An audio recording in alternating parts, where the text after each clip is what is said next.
Welcome to our channel. આજે આપણે જોશું દીવમાં દિવાલો પર સરસ મજાના પેઇન્ટિંગ અને નાગવા બીચની મજા।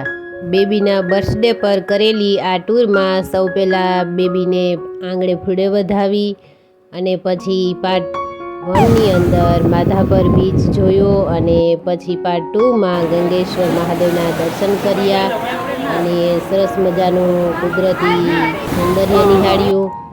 અને પાર્ટ 3માં આપણે દીવમાં કિલ્લા પર કેક કટિંગ કરવું અને મજા કરી અને હવે ત્યાંથી નીકળી અને હવે આપણે જોવા જઈએ છીએ દીવ। આ કેવું સરસ મજાનું ઉડતા પક્ષીનું દ્રશ્ય હાથથી પડછાયાથી બનાવે છે। એ કેવું સરસ મજાનું ચિત્ર દિવાલ પર છે અને આ સરસ મજાનું ડિઝાઇનિંગ વાળું પક્ષી। આ વરલી આર્ટ જેમાં વચ્ચે એ દીવાદાંડી છે, દરિયાને કાંઠે હોય છે તે, અને ચારે બાજુ દીવમાં જે છે એ વસ્તુ વરલી આર્ટમાં દર્શાવેલી છે।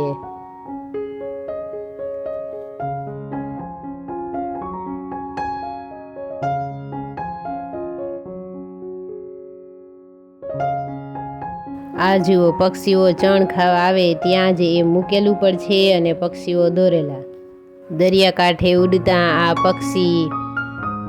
અને આ દીવમાં જે મચ્છી માર્કેટ હોય છે તેનું સરસ મજાનું ચિત્ર।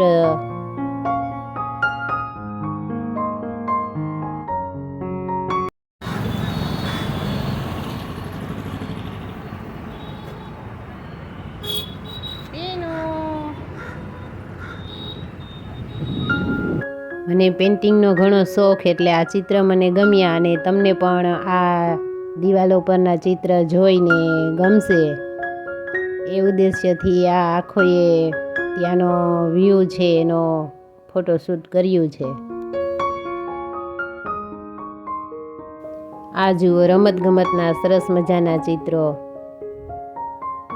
જે લોગો રૂપે રાખી શકાય એવા।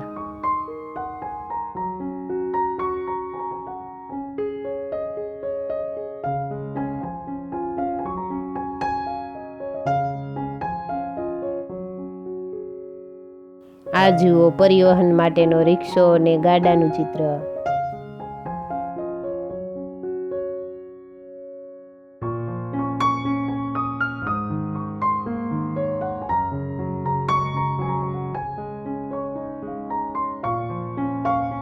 આવા તો સરસ મજાના અલગ અલગ ઘણા બધા ચિત્રો દિવાલો પર જોવા મળે છે, પણ મેં થોડું ઘણું અહીં દર્શાવ્યું છે।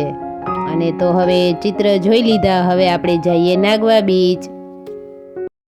આમ 50% લોકેશન પર ગોવા જેવું છે। અહીં ચારે બાજુ વધારે પડતા આવા પાલ્મ ટ્રીજ દેખાતા છે।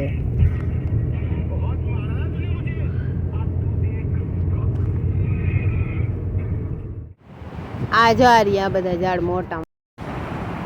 તો આપણે આવી ગયા છીએ નાગવા બીચ, જે દીવમાં ફેમસ છે આ બીચ, અને સામે ત્યાં દીવ લખેલું છે।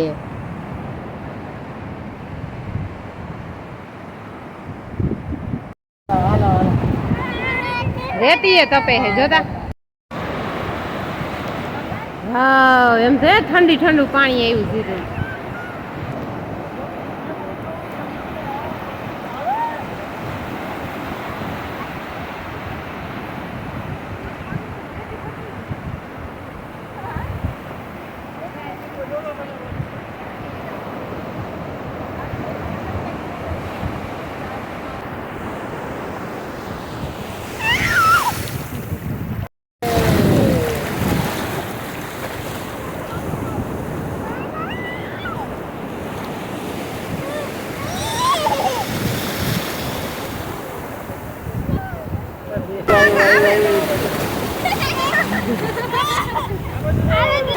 મોટું મોટું આવે બધું પાણી ખરાબ આવે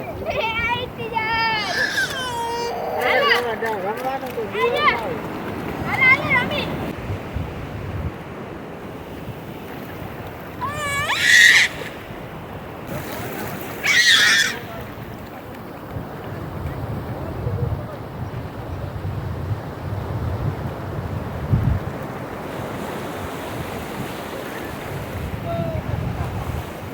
અહીં રેતીમાં રમીએ, મોજ કરીએ અને ખૂબ જ ભીંજાઈ જઈએ તો આપણે ચેન્જિંગ રૂમ છે, બાથરૂમ એ બધું જ અહીં બાજુમાં અવેલેબલ છે. તેની ફી બાળકો માટે અડધી રાખેલી છે.